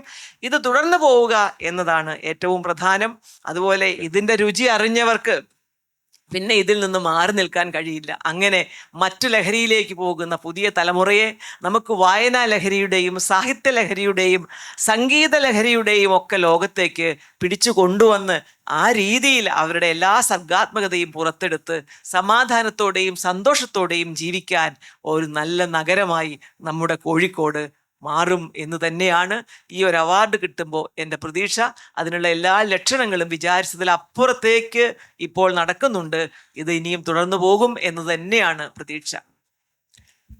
ഇനി നമ്മുടെ ഓരോ ചോദ്യങ്ങൾ കൂടെ ഉണ്ടായിരുന്നു, പക്ഷെ അതിനു മുമ്പ് അപ്പം അങ്ങനെ വന്നാൽ ഇവർക്ക് ഒന്നും ചോദിക്കാൻ പറ്റില്ല. സമയത്തിൻ്റെ ഒരു കുറച്ച് പരിമിതിയുണ്ട്. ഇനി നിങ്ങളുടെ മറുപടി എല്ലാവരോടും ചോദിക്കാം, 3 പേരോടും. മറുപടി ചുരുക്കി പറഞ്ഞു കഴിഞ്ഞാൽ കൂടുതൽ ചോദ്യങ്ങൾ എൻ്റെ എനിക്ക് തന്നെ ഓരോരോ ചോദ്യങ്ങളോട് ചോദിക്കാൻ ശരിക്കുണ്ട്. അല്ല, എനിക്ക് മേയറോട് തന്നെ MP യോടും ചോദിക്കാറുണ്ട്, MLA യോടും ഉണ്ട്. ഓരോ വാക്കിൽ പറയണം. അതായത് അത് ഞാൻ എം പിയോട് ചോദിക്കാം ആദ്യം. അതായത് നമ്മളെ ഈ ഇന്റർനാഷണൽ സിറ്റീസ് ഉണ്ടല്ലോ ഇതേപോലെയുള്ള, അപ്പോൾ കേന്ദ്ര സർക്കാരിൻ്റെ കൂടെ ഒരു പിന്തുണയോടുകൂടെ ഈ ഡിപ്ലോമാറ്റിക് കാര്യങ്ങളൊക്കെ ക്ലിയർ ചെയ്യേണ്ടതാണ്. നമുക്ക് ആ സിറ്റീസ് കൾച്ചറൽ എക്സ്ചേഞ്ച് പ്രോഗ്രാമിന് അങ്ങയുടെ ഒരു ഇടപെടലാണ്, എങ്ങനെയൊക്കെയാണ് അത് സാധ്യമാവുക? അതോടൊപ്പം തന്നെ മറ്റ് എം പിമാരുടെ എല്ലാ കോൺസ്റ്റിറ്റ്യുവൻസിയിലും ഏതെങ്കിലും സവിശേഷതകൾ, സാംസ്കാരിക സംഘടനകൾ, ഗ്രൂപ്പുകൾ, വലിയ ഇതൊക്കെ ഉണ്ടാവും. അതിനെ നമുക്ക് ഇങ്ങോട്ട് ഇൻവൈറ്റ് ചെയ്യാൻ അങ്ങയുടെ നേതൃത്വത്തിലുള്ള കാര്യങ്ങളൊക്കെ ഇവിടുന്ന് കോർപ്പറേഷൻ തയ്യാറാക്കും. പക്ഷേ എം പിയുടെ ഒരു സാന്നിധ്യത്തെ ചെയ്യാൻ പറ്റുന്ന ആ രണ്ട് കാര്യങ്ങളിൽ എങ്ങനെ ഒന്ന് ചെയ്യും? എനിക്ക് തോന്നുന്നു അതിൻ്റെ അകത്ത് നല്ല സാധ്യതയുണ്ട്. കാരണം നമ്മളതിൻ്റെ പ്രപ്പോസൽ ആദ്യം തയ്യാറാക്കി കൊടുക്കുക സാംസ്കാരിക വകുപ്പിന്, കേന്ദ്ര സാംസ്കാരിക വകുപ്പിന്. സ്വാഭാവികമായും നല്ല സാധ്യതയുള്ള ഒന്നായിട്ടാണ് എനിക്ക് തോന്നിയിട്ടുള്ളത്. പ്രത്യേകിച്ച് സാംസ്കാരിക ടൂറിസത്തിൻ്റെ ഭാഗമായി നമുക്കിത് വളർത്താൻ സാധിക്കും. ഞാൻ നേരത്തെ ഇവിടെ സൂചിപ്പിച്ച 2-3 കാര്യങ്ങളുടെ കൂട്ടത്തിൽ ഞാൻ പറയുകയാണ്. ഒന്ന്, ഈ ലിറ്റററി വാക്കിംഗ് ടൂറുകൾ കോഴിക്കോട് സാഹിത്യ ലാൻഡ്മാർക്കുകൾ പര്യവേക്ഷണം ചെയ്യാൻ വേണ്ടിയാണ്. 2, സാംസ്കാരിക ഉത്സവങ്ങൾ, മലയാളി കലകൾ, സംഗീതം, പാചക രീതി. അതുപോലെ തന്നെയാണ് ആർട്ടിസൺ വർക്ക്ഷോപ്പുകൾ, പരമ്പരാഗത കരകൗശല വസ്തുക്കൾ സംരക്ഷിക്കുക. സാംസ്കാരിക പ്രകടനങ്ങൾ, കഥകളി, കൂത്ത്, തെയ്യം എന്നിവ പ്രദർശിപ്പിക്കുക. ഹെറിറ്റേജ് മ്യൂസിയങ്ങൾ, അതൊരു പ്രധാനപ്പെട്ട സംഗതിയാണ്. കോഴിക്കോടിൻ്റെ സാംസ്കാരിക ഈ സാഹിത്യ രംഗത്തെ വളർച്ചക്കനുസരിച്ച് ഇപ്പം നമ്മളിപ്പോൾ എക്കാലവും ഈ ലോക സാഹിത്യത്തെ ഈ വെച്ച് പറയുമ്പോൾ തന്നെ സ്വാഭാവികമായി നമ്മൾ ആലോചിക്കേണ്ടത് ഈ കോഴിക്കോടിൻ്റെ പശ്ചാത്തലം വെച്ച് നോക്കിയാൽ നമുക്ക് സാഹിത്യ സാംസ്കാരിക രംഗത്ത് മഹാരഥന്മാരുണ്ടായിട്ടുണ്ട്. അവിടെ സംഭാവനകൾ ഉയർത്തിപ്പിടിക്കാവുന്ന രീതിയിലുള്ള ഒരു മ്യൂസിയം, ഹെറിറ്റേജ് മ്യൂസിയം നമുക്ക് ഉണ്ടാകണം എന്നാണ് ഒരു നിർദ്ദേശം. അതുകൂടാതെ മാഡം, ഞാൻ കോർപ്പറേഷനാണ് മുൻകൈ എടുക്കുന്നത്. അതിനൊരു കാര്യം കൂടി ഞാൻ പറയാം. ഈ ലിറ്റററി ടൂറിസത്തിൽ ആരൊക്കെ പങ്കാളികളാക്കാം? ഞാൻ നേരത്തെ കുറേ കാര്യങ്ങൾ പറഞ്ഞു. അതിൽ എൻ്റെ നിർദ്ദേശം എന്ന് പറയുന്നത് പ്രാദേശിക സർക്കാരുകൾ, 2 ടൂറിസം വകുപ്പ്, 3 സാംസ്കാരിക സ്ഥാപനങ്ങൾ, 4 കമ്മ്യൂണിറ്റി ഓർഗനൈസേഷനുകൾ, 5 കലാകാരന്മാർ, എഴുത്തുകാർ, 6 ടൂർ ഓപ്പറേറ്റർമാർ, 7 വിദ്യാഭ്യാസ സ്ഥാപനങ്ങൾ, 8 മാധ്യമ സ്ഥാപനങ്ങൾ. അപ്പോൾ നിങ്ങൾക്ക് ചോദിക്കാം, ഇവർ 3 പേരോട് ചോദിക്കാം. ആ കൂട്ടത്തിൽ ആ ചോദ്യം അവസാനിപ്പിക്കുന്ന സമയത്ത് 2 കാര്യങ്ങൾ. ഒന്ന്, നമ്മുടെ മേയർ നമ്മുടെ ഈ city of literature, creative cities എന്നുള്ളതിനെ, നമ്മുടെ കോഴിക്കോടിനെ ഇതിൻ്റെ സാധ്യത ഉപയോഗിച്ചുകൊണ്ട് ഒരു ക്രിയേറ്റീവ് എക്കോണമി, ഒരു സർഗാത്മക സമ്പദ്ഘടനയിലേക്ക് എങ്ങനെ മാറ്റാം എന്നത് മേയർ അവസാനം കൺക്ലൂഡ് ചെയ്യുമ്പോൾ പറഞ്ഞാൽ മതി. ഞാൻ പിന്നെ ഞാൻ ചോദിച്ച് നേരം പോകണമെന്നുള്ളതുകൊണ്ടാണ്. അതേപോലെ ഒരു കാര്യം കൂടെ MLA കൺക്ലൂഡ് ചെയ്യുമ്പോൾ പറയേണ്ട ഒരു കാര്യം, നമ്മുടെ സംസ്ഥാന ഗവൺമെൻറ് പ്രഖ്യാപിച്ച ഒരു ലിറ്റററി സർക്യൂട്ട് ഉണ്ട്. അതിലൊരു പ്രഥമ സ്ഥാനം നമുക്ക് കിട്ടുകയും അത് സ്റ്റേറ്റ് ഗവൺമെൻറ്റിൻ്റെ പ്രപ്പോസലോടെ നാഷണൽ ലെവലിലും നമുക്ക് പിന്നെ ചെയ്യാനാവുന്നതാണ്. ആ കാര്യത്തിലുള്ള ഇടപെടൽ ജനപ്രതിനിധി എന്ന നിലയിൽ വേണ്ടതാണ്. ആ 2 കാര്യങ്ങൾ കൺക്ലൂഡ് ചെയ്യുന്ന സമയത്ത് നിങ്ങൾ സംസാരിക്കൂ. നിങ്ങൾക്ക് ചോദ്യങ്ങൾ ചോദിക്കാം. 3 പേരോടും ചോദിക്കാം. സാർ, എൻ്റെ ചോദ്യം, സ്വാഭാവികമായിട്ട് ഇതുപോലെ ലിറ്ററേച്ചർ ഫെസ്റ്റിവൽ നമുക്ക് ടൗൺഷിപ്പ് കേന്ദ്രീകരിച്ചുകൊണ്ടാണ് നടക്കുന്നത്. എന്നാൽ ഗ്രാമങ്ങളിൽ കലാകാരന്മാരുണ്ട്. അവരെ അവർ പലപ്പോഴും എത്തിച്ചേരുന്നത് അവരുടെ കലകൾ പ്രദർശിപ്പിക്കാൻ അവസരങ്ങൾ കൂടുതൽ കിട്ടുന്നത് ഈ ടൗൺഷിപ്പുകൾ അല്ലെങ്കിൽ നമ്മുടെ ഈ നഗരപ്രദേശങ്ങളിലാണ്. ഗ്രാമങ്ങളിൽ ചെയ്യാൻ ഇതുപോലുള്ള പ്രവർത്തനം നടത്താൻ നമ്മുടെ ജനപ്രതിനിധികൾക്ക് എന്താണ് ആശയം മുന്നോട്ട് വെക്കാനുള്ളത് എന്നാണ് ചോദിക്കാൻ. വടകരയിലും പല സ്ഥലങ്ങളിലും ഗ്രാമങ്ങളില് പുസ്തകോത്സവം നടക്കുന്നുണ്ട് ഇപ്പോ. അത് നിങ്ങൾ അറിയാഞ്ഞിട്ടാണ്. അവര് തുടങ്ങിക്കഴിഞ്ഞു പുസ്തകോത്സവം. അതുകൊണ്ട് ഇനി പ്രത്യേകിച്ച് അവർക്ക് തന്നെ ചെയ്യാവുന്നതാണ് കേട്ടോ. നഗരത്തിലേക്ക് വന്നിട്ട് എല്ലാം പ്രകടിപ്പിക്കണം എന്ന് വിചാരിക്കാതെ നാട്ടിൻപുറങ്ങളിലും ധാരാളം ആൾക്കാർ ഇങ്ങനത്തെ പ്രകടനങ്ങൾക്ക് കൂട്ടു നിൽക്കുന്നുണ്ടെന്നാണ് ഞാൻ മനസ്സിലാക്കുന്നത്. ഞാൻ ഇപ്പോൾ അതൊരു പ്രധാനപ്പെട്ട ചോദ്യമാണ്. കാരണം ഗ്രാമങ്ങളിലെ ഇതുപോലെ ഈ കലാ സാഹിത്യ സാംസ്കാരിക രംഗത്ത് പ്രവർത്തിക്കുന്നവർക്ക് അവസരം കിട്ടുന്ന സത്യമാണ്. അവിടെയാണ് ഞാൻ സൂചിപ്പിച്ചത്, ഈ ലിറ്റററി ടൂറിസത്തിൽ ആരൊക്കെ പങ്കാളിയാകണം. അത് ഞാൻ പ്രാദേശിക സർക്കാർ ഞാൻ പറഞ്ഞിട്ടുണ്ട്. അപ്പോൾ പ്രാദേശിക സർക്കാർ കൂടി ഉൾപ്പെടുന്ന പഞ്ചായത്ത് എന്ന് പറഞ്ഞാൽ പഞ്ചായത്ത്, ബ്ലോക്ക് പഞ്ചായത്ത്, ജില്ലാ പഞ്ചായത്ത്, സ്വാഭാവികമായും അവരും കൂടി ഉൾപ്പെടുത്തിയാൽ ഇതിൻ്റെ ഒരു പരിഗണന അവിടെയും കിട്ടും, ഗ്രാമത്തിലും കിട്ടും. ഞാനിവിടെ കോർപ്പറേഷൻ ജോലി ചെയ്യുന്ന ഒരു തൊഴിലാളിയാണ്. എനിക്ക് പറയാനുള്ളത് എല്ലാവർക്കും കൂടിയേ പറയാനുള്ളത്, നേരത്തെ പറഞ്ഞ മാതിരി നമ്മളെ സാംസ്കാരിക ഈ തലത്തിലുള്ള, അതായത് പല അവശതകളും ഇതൊക്കെയുള്ള കലാകാരന്മാർ, അതായത് നമ്മുടെ വാസ്തു, വൈദ്യം, അങ്ങനെയുള്ള തലത്തിലുള്ള ഈ പ്രായമായവരെ ഒരു അംഗീകരിക്കാനുള്ള ഒരു വേദിയൊക്കെ ഉണ്ടാക്കിയാൽ, കൂടാതെ നമ്മളെന്താ പറയുക, അതുമാതിരി കഴിവുറ്റ വ്യക്തികളെ അംഗീകരിക്കാനുള്ള ഒരു വേദി ഉൾപ്പെടുത്തണം എന്ന് അഭ്യർത്ഥിക്കുകയാണ്. കഴിവുള്ളവരെ എന്ന് പറഞ്ഞാൽ ഈ നമ്മുടെ ഒരു അംഗീകാരം ഇപ്പം എങ്ങനെയാണെന്നറിയോ? ഒരാളെ വിളിക്കുക, അയാളെ ഷോൾ അണിയിക്കുക, അതല്ല ശരിക്കും അംഗീകാരം. അയാളുടെ കഴിവിന് അയാളുടെ ചുറ്റുമുള്ളവരുടെ ഇടയിൽ സ്ഥിരമായ ഒരു അംഗീകാരം ഉണ്ടാവണം എന്നതാണ്. അത് കോർപ്പറേഷൻ ചെയ്യണം എന്നതിലപ്പുറത്തേക്ക് അതത് പ്രദേശത്തെ ആൾക്കാർ, നമ്മളിപ്പോൾ എല്ലാം വികേന്ദ്രീകരണമാണ്. ഇവിടേക്ക് ഇങ്ങനെ വരരുത്, ഇതിങ്ങനെ പോകണം. ഇപ്പോൾ കോർപ്പറേഷനുള്ളിലാണ് അങ്ങനെ ഒരാളെങ്കിൽ നമ്മളിപ്പോൾ വയോജനങ്ങളിലെ പല കഴിവുള്ളവരെ ആദരിക്കുന്നില്ലേ? നമ്മളിപ്പോൾ തന്നെ ചെയ്യുന്നുണ്ടത്. പക്ഷെ അത് പോരാന്നൊരു അഭിപ്രായം എനിക്കുണ്ട്. നമ്മൾ അവരെ എല്ലാവരുടെ മുമ്പിൽ ഒന്ന് ആദരിച്ചു, അത് കഴിഞ്ഞാൽ അവർ ആ ആദരവുമായി തുടങ്ങണമെങ്കിൽ അദ്ദേഹത്തിന് ചുറ്റുമുള്ള ആൾക്കാർക്ക് അത് ബോധ്യം. അപ്പോൾ ഒരൊറ്റ വാചകം MLA കൂടെ പറയാനുണ്ട്. ഈ സീനിയർ സിറ്റിസന് വേണ്ടിയിട്ടാണ് പകൽ വീടുകൾ ഉണ്ടാക്കിയിട്ടുള്ളത്. അപ്പം നിങ്ങൾ ഒട്ടേറെ അവരുടെ ഒരു സമ്മേളനം ഉണ്ടായിരുന്നു വലിയൊരു. സത്യത്തിൽ നിങ്ങൾ കാണേണ്ടതായിരുന്നു. അവിടെ എത്ര പേരെ പാട്ട് പാടിയെന്നറിയോ? സ്ത്രീകൾ തന്നെ നിരവധി.